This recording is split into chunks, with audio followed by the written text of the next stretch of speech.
Are you just starting out on your technology journey? If so, you've come to the right place. Hi, everyone. This is Rhonda with the Salem, Ohio Public Library, and today I'm bringing you part 3 of our Transitioning into Technology series. In today's video, I really want to pinpoint the technology terms that you might be hearing more frequently nowadays.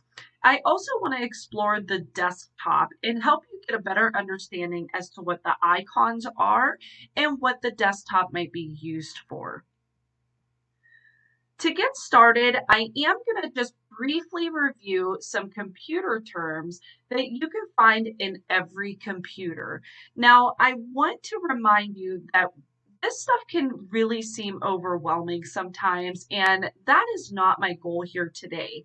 Really, by explaining some of these terms to you, I just want to help you get a better understanding as to how the inside of your computer really helps with the actual display and function of your computer. Now, do you need to memorize all of these terms? Absolutely not. It's just helpful if you are planning on buying a computer, if you don't already have one and you're planning on maybe doing some research. It's helpful for you to understand what these things mean so that when you're looking to research it, you know what you're reading because knowledge is power, right? So let's get started. Of course, you have your beginner basic, which is just your screen or monitor, two terms for the same thing. You will often find that in the tech world. For some reason, they have multiple terms for sometimes the very same meaning. So here on the right-hand side, you will see this big rectangular piece. This is called a tower. Now, if you are on a desktop computer, then you might be a little more familiar with this. But if you're on a laptop, you will not have a tower. In fact, most of those pieces are very neatly placed at the bottom of your laptop. And as new versions of computers come out, you'll notice that the towers are actually getting smaller and smaller. And that's just one of the amazing things about technology is the more time we have to work on it, the more creative we get, the more just smooth the overall transition is. And you'll also notice that things are getting a lot more lighter to carry, like our phones, our laptops, and things like that. The tower, of course, is the home of a lot of very important pieces that you'll find inside of your computer. One thing you might hear about every once in a while is the motherboard, also known as it's called BIOS, which is the Basic Input Output System. So I'll give a little bit of a definition of this, but again, just keep in mind that you do not need to know exactly how this works, but I just want to put it out there for those who might be curious. The motherboard is the main printed circuit board. Its general purpose in computers is to hold and allow communication between a lot of crucial electronic components. So they're really just kind of talking to each other in there. It's a big communication piece. The central processing unit and memory work together to provide instructions and processing power to the computer so it can do its work. The more powerful and updated your processor is, the faster your computer will run and can complete its tasks. So this is something you might want to know if you have a computer already and maybe it's running a little bit slow. We really want to take into consideration some of these different parts that might be affecting the speed of your computer. Next, we have a graphics card. The graphics card is used to render graphics. So without a graphics card, your computer cannot display any information, let alone function how you need it. To simplify it, the GPU, the graphics card, takes data from the processor and works with different software to determine where the graphics card places pixels on the screen. So if you're seeing this picture right now, then you definitely have a graphics card that's working, it's functional, and it's doing its job. And that just shows you where you might be able to find that graphics card inside of a tower. Now, what is the hard drive? This one I get questions about a lot at the library. And the easiest way to describe it is that the hard drive, which can also be known as the HDD, is composed of a platter that contains compartments to hold data. So I think of it like there's just these little compartments they hold a lot of the data that your computer needs to function properly. The data is your operating system, applications or apps, and any files that you have created. There's also I'm not sure if this is the correct way to pronounce it, but I'm going to give it a go. But it's called an accurator arm that moves across the platter to read or write information requested. So to make this process faster, the platter spins and it spins as that arm moves across it. And over here is where you can find the hard drive. CPU, which means computer processing unit. There are all kinds of computing devices like tablets, PCs, laptops that feature a brain-like unit called the central processing unit, or CPU. This calculates and interprets instructions while you're surfing the web, creating documents, playing games, or just running a software program.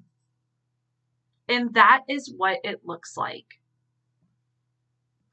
And last, I want to talk a little bit about operating systems. There are really two main operating systems. One is Windows. Lots of people are familiar with their computers and they know that they have a Windows operating system. The other one is actually iOS, which is used in Apple products. So if you have a Mac computer, your operating system is iOS. Just to explain about the operating system a little bit deeper, it is the most important software that runs on a computer. It manages the computer's memory and processes, as well as all of its software and hardware. It also allows you to communicate with the computer without knowing how to speak the computer's language, and without an operating system, the computer is practically useless. Now, keep in mind here that, again, you don't need to know what all of these are. You don't need to memorize this. It's simply here to just give you extra knowledge to help you better understand some of this. Now, moving forward, we will talk about Windows operating system a little more than Apple, only in a situation where I just don't have access to an Apple computer. But hopefully one day I'll be able to do some videos on that as well. And I do want to make sure that we know the difference between software and hardware. So hardware is actually the physical pieces that are within your computer that help it function and move, just like all of these things here. And software are the programs that your computer runs in order to help it function properly. Now, getting started with our desktop. This right here, the background of that lady running, that is a desktop background. It's similar to a screensaver on your phone. It's your home screen. And then down at the bottom, you have a startup menu or taskbar. And this is where you can have quick access to some of the more used apps or programs on your computer. So I'm going to go ahead and exit out of this, and I want to show you a real live version of a desktop. So I've kind of cleaned it up a little bit. I didn't want you all to see the clutter. So I went ahead and just put a different picture on here so that you can see that you can change that photo. You can have a basic standard photo, but where all of these trees are, this is my desktop. And of course, down at the bottom, we have my taskbar or startup menu. So I'm not going to go through every single icon. That's something I will save for another video, but I do want to do a quick review. So when you are saving a document or a file of some kind, you normally want to put them literally in a file. So down here at the bottom, we have our File Explorer. Now, it might be labeled something different on your computer, but it's almost always going to have some form of the word file. I think of this as a filing cabinet. Now, you can save documents or different work that you do, and you can put them inside this folder. Or if you want a more quickly accessed file, you can actually save them to your desktop. So as you can see over here, I have one that it just says new folder. And if I wanted to, I could go ahead and save my next project right here on the desktop instead of searching through my computer to find that file. On my specific computer, and perhaps on yours, to the very left, we have this window. It looks like a little window. This is your start menu. So when I click on this start menu, I get a whole lot of stuff. And I know that it can sometimes be a little bit overwhelming. So really, the purpose of the start menu is to help you search for some of the programs and maybe projects that you've worked on a little bit quicker. So if I go down here into this white search bar, I can actually type in, say I wanted to use the calculator. And I don't even need to type the whole thing, it sort of pre-populated it. But it shows me that I do have a calculator app here on my computer. And if I tap on that, my calculator will come up. If I wanted to find my paint program, and this is just a basic art program where you can, draw or upload a photo to and sort of edit it, then I can just go in and type paint and it's going to help me find that. If I wanted to look for somewhere or a program that would help me type a document, I can go and type in Word, which is the name of a word processing program. And so that will help guide you as you are on your tech journey here.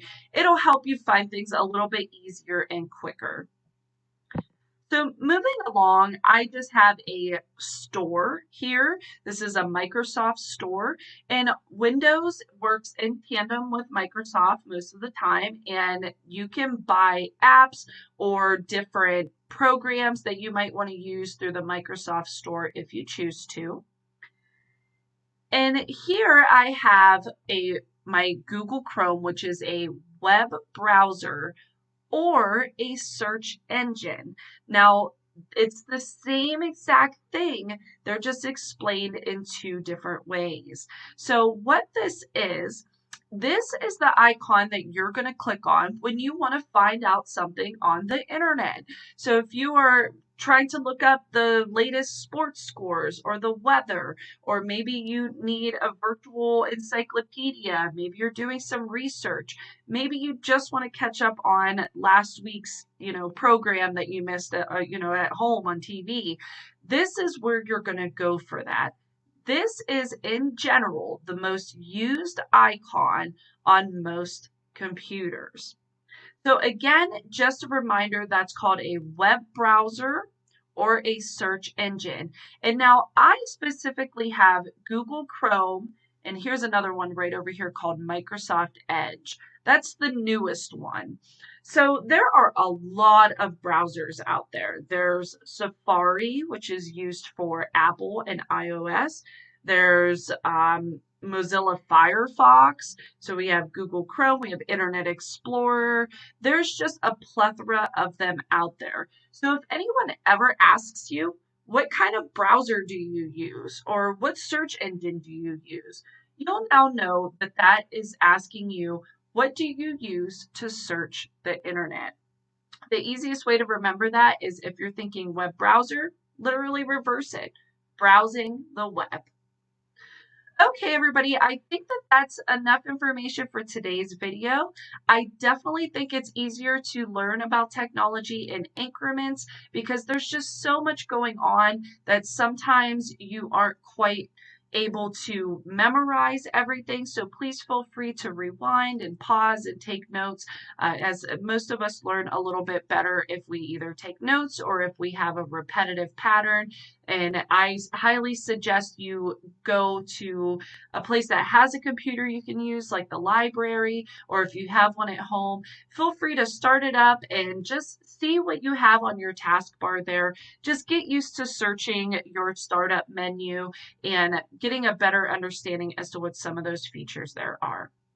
All right, everybody, I will go into a little bit more detail in the next video, and I hope to see you then. Bye-bye.